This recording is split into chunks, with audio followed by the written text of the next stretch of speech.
दोस्तों, गणित के इस वीडियो में आपका स्वागत है।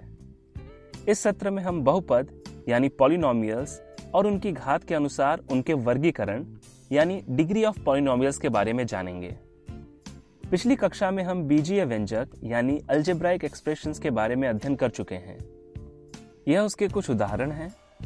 दिए गए व्यंजकों में x, y और z को चर यानी वेरिएबल कहते हैं। इन चरों के साथ लगी हुई संख्याओं को गुणांक यानी कोएफिशिएंट्स कहते हैं और यह संख्याएं जिनका मान निश्चित है उन्हें हम अचर यानी कांस्टेंट कहते हैं। और अब अगर हम इनके चरों की घातों पर ध्यान दें तो वह धनात्मक, ऋणात्मक तथा भिन्न के रूप में है। और दोस्तों, बहुपद तथा व्यंजक में बस इतना सा फर्क है कि बहुपद में चरों की घात हमेशा पूर्ण संख्याएं ही होती हैं, जबकि व्यंजकों के चरों की घात कोई भी संख्या हो सकती है। हमें यहाँ एक बात पर ध्यान देना है कि सभी बहुपद व्यंजक तो होते हैं, लेकिन सभी व्यंजक बहुपद नहीं होते। दोस्तों, दिए गए उदाहरण में बहुपद एक ही चर के रूप में है और इस रूप वाले बहुपद को एक चर वाला बहुपद यानी पॉलिनोमियल्स इन वन वेरिएबल कहते हैं। क्या बहुपद दो या उससे भी अधिक चर के रूप में हो सकते हैं? जी हाँ, लेकिन उस प्रकार के बहुपदों को हम उच्च कक्षाओं में पढ़ेंगे।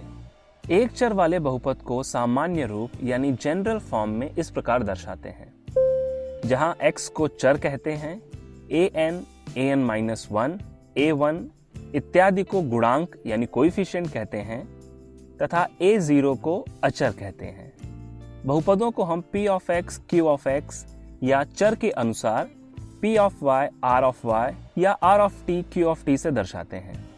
बहुपद में उपस्थित पदों की संख्या यानी नंबर ऑफ टर्म्स के अनुसार बहुपद भी अलग अलग नामों से जाने जाते हैं, जैसे कि एक पदी यानी मोनोमियल, द्विपद यानी बाइनोमियल, त्रिपद यानी ट्राइनोमियल इत्यादि। उसी प्रकार बहुपदों को उनके चरों की उच्चतम घात के अनुसार भी वर्गीकृत किया गया है, जैसे कि चर की उच्चतम घात एक होने वाले बहुपद को रैखिक बहुपद यानी लीनियर पॉलिनोमियल, उच्चतम घात दो होने पर द्विघाती बहुपद यानी क्वाड्रेटिक पॉलिनोमियल और तीन होने पर त्रिघाती बहुपद यानी क्यूबिक पॉलिनोमियल कहते हैं। दोस्तों, अगर आप इन बहुपद के सामान्य रूप को देखेंगे तो यहाँ कहा गया है कि a शून्य नहीं होना चाहिए। क्या आप बता सकते हैं ऐसा क्यों? अगर a शून्य हुआ तो बहुपद की उच्चतम घात एक से कम हो जाती है। जैसे कि अगर हम त्रिघाती बहुपद के सामान्य रूप में a की जगह शून्य रखें तो उसकी घात एक से घटकर हो जाएगी द्विघाती बहुपद। उसी तरह द्विघाती हो जाएगा रैखिक और रैखिक हो जाएगा अचर बहुपद। मान लीजिए कि एक व्यंजक जिसकी घात शून्य है, जैसे कि 5 गुणे x घाते शून्य, तो क्या यह बहुपद होगा?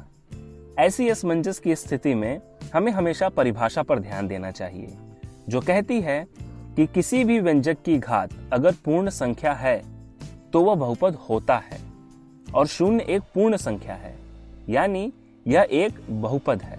वैसे 5 गुणे x घाते शून्य में x घाते शून्य का मान 1 होता है, यानी 5 गुणे x घाते शून्य होता है 5।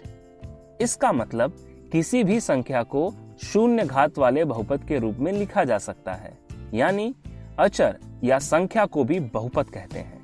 अचर बहुपद, कांस्टेंट पॉलिनोमियल। तो क्या शून्य, जो कि एक संख्या है, क्या यह भी बहुपद है? शून्य को हम शून्य गुणे x घाते शून्य या शून्य गुणे x घाते 3 या चर की किसी भी घात के रूप में दर्शा सकते हैं। इसलिए शून्य को हम शून्य बहुपद यानी जीरो पॉलिनोमियल कहते हैं, जिसकी घात परिभाषित नहीं है।